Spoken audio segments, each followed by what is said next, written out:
here in Hatchet Pass, and I think we've got about 8 miles to get to the Bomber Hut, which is one of the backcountry huts out here. And we're gonna go up over Bomber Pass. There's an old bomber wreckage on the glacier that we'll swing by and take a look at. The plane was a B-29 Super Fortress, and it crashed back in 1957. I think they got caught in some weather and ended up off course and crashed into the glacier, but the wreckage has been there ever since. All right, here at the upper lake, we're gonna kind of snake around the side and then up to that saddle up there. That's Bomber Pass. And then we'll drop down on the Bomber Glacier from there.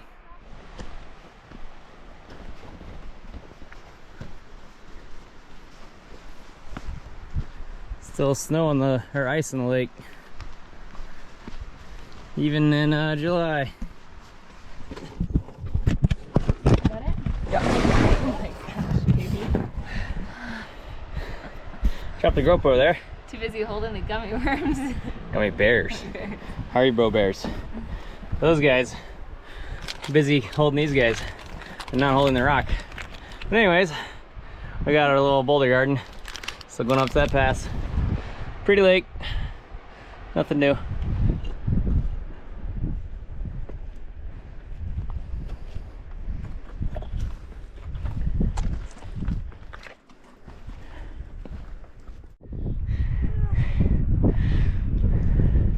Just pretend you're not tired for the video.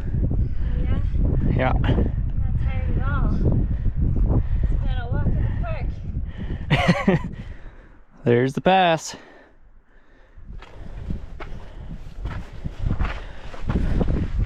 There she is, Bomber Glacier. You can barely see the wreckage right there. So he's got a nice little down climbing rope. I think we can get a little glissade in, babe. Look, start right there. Nice. Won't be long, but. And then the hut, barely see it over there. It's green now. Used to be easier to see when it was red.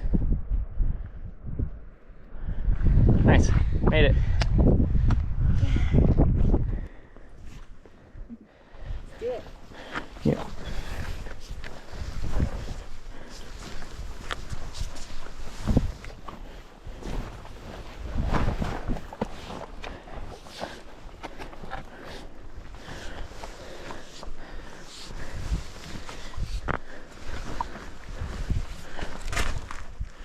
Okay, I'm off.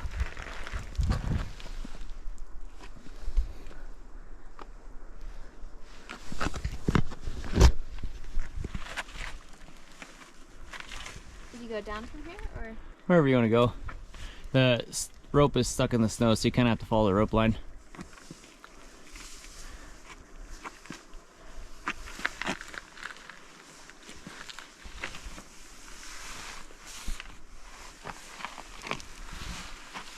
Nice. Fastest way down. Nice. Oh, there's a hole there. All right, time to get my butt wet.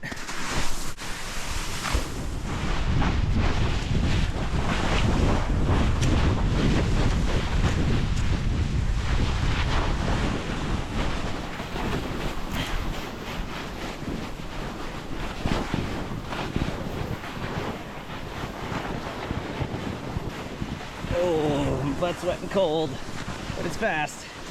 Oh, come on.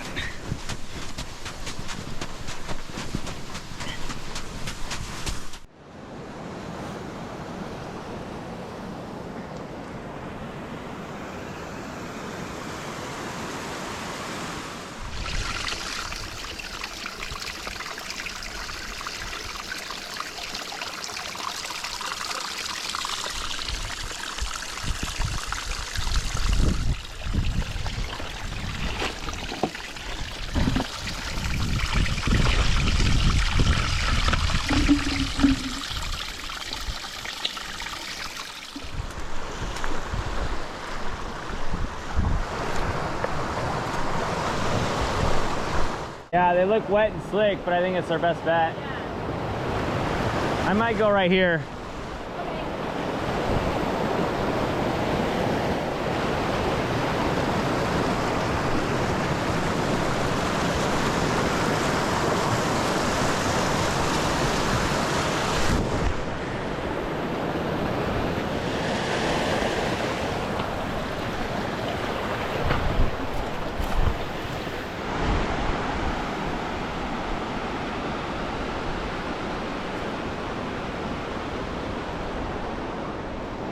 Hut's just over the snow.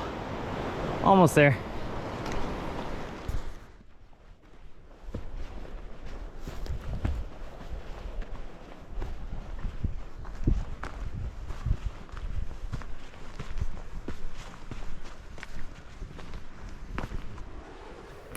This hut was built by the Mountaineering Club of Alaska, and it's an awesome resource just to have a place to stay dry and cook, sleep, and just kind of hang out with other people.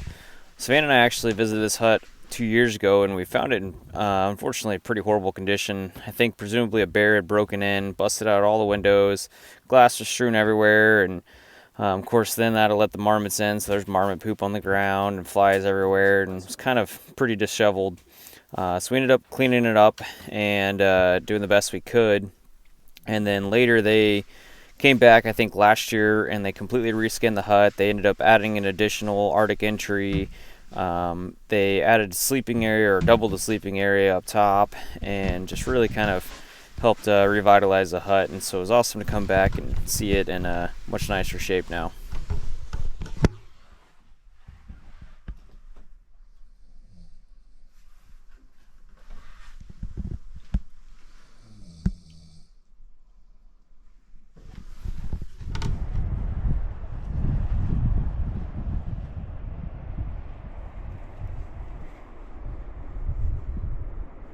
Pretty nice, huh?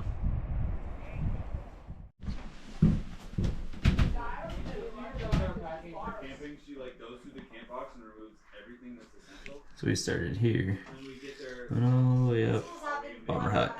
Now we're going to,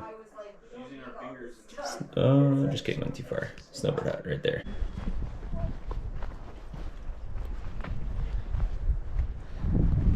Adios hut.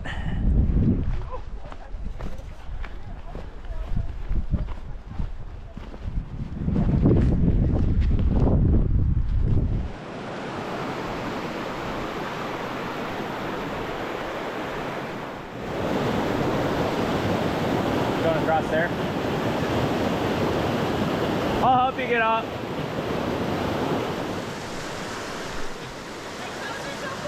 I know.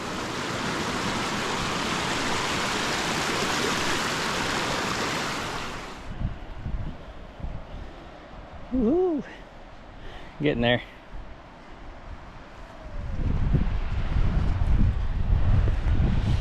Big ol' alpine lake. Rain's starting to kind of pick up a little bit.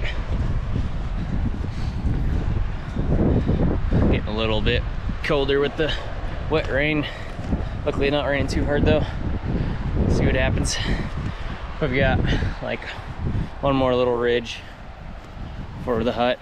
So getting pretty close.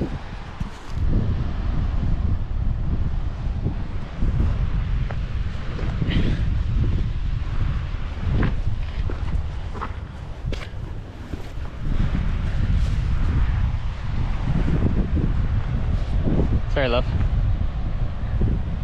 Yeah. I know. Tripping you up.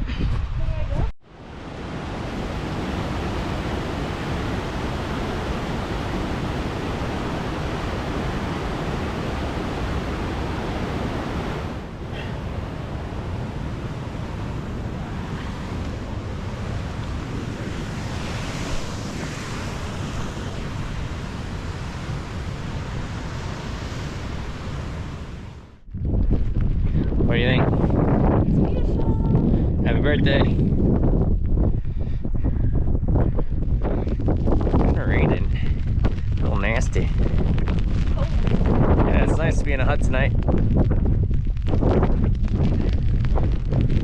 Yeah. No, no, no. Why, it stinks? Oh, and the pee is at the full level. There's a huge fork to turn poop in. Yeah. It's for breaking off the poopsicle. You want to pee over here?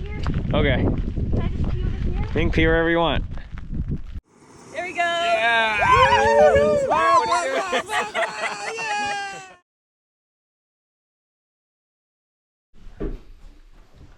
Snowbird Hut is perched high on a glacial moraine, which gives pretty awesome views out to Snowbird Glacier below and the Nunatak in the distance. And it's owned and operated by the American Alpine Club, which is a national organization, so I think that ended up with getting a little more funding. So it's one of the bigger huts. It's very nice inside. and you could sleep a lot of people in it, which ends up being nice because I think out of all the huts I've been to, it ends up being one of the most visited. It's not too far to get to, and has some pretty decent skiing around. I know one winter in particular I came out here and there was like over 20 people sleeping inside. We ended up digging a snow cave to sleep outside just because I figured the noise is going to be crazy, but it really does have awesome views out there.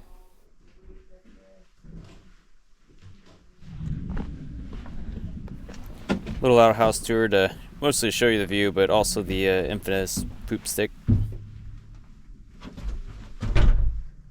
Nice view. It says, "Attention Backcountry brothers and sisters, we need your help to maintain this outhouse by knocking down your poop every time using the stick, otherwise known as a poop stick. Oh, otherwise a poop sickle forms and shuts down the facility." So yeah, here's your poop stick.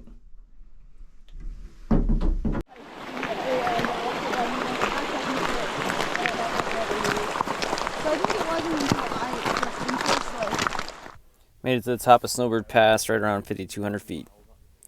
From here, it's pretty much all downhill cruising back to the car.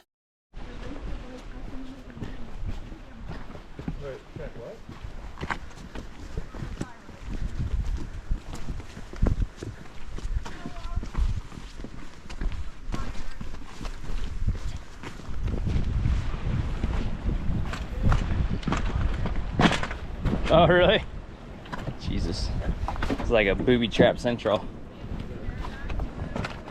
Oh yeah, little flowers growing in there. It looks like a little fern. Yeah. How'd they get in there? Blew in, I guess. Like enough stuff had to blow in To then decompose to make dirt for it to grow. Yeah. It's crazy. I'm also happy to take pictures. We made it. Savannah's birthday trip was a success, I think. Ended up finding some people, a couple of them, I guess, 2 of them are from Utah and then 2 of them lived here, and we ended up kind of hiking with them both yesterday and today out, and made it a little bit more enjoyable and hanging out with them. It's one of the things I always like about the hut. You always just meet people out there, and somehow you end up knowing all these really personal things about people's lives that you didn't even know they existed a couple hours before, but it's fun. Kept us motivated, and they hung out with us in the evenings, and we all just went hut to hut together. It's fun. Talking about to play phase 10. Yeah. Good time again.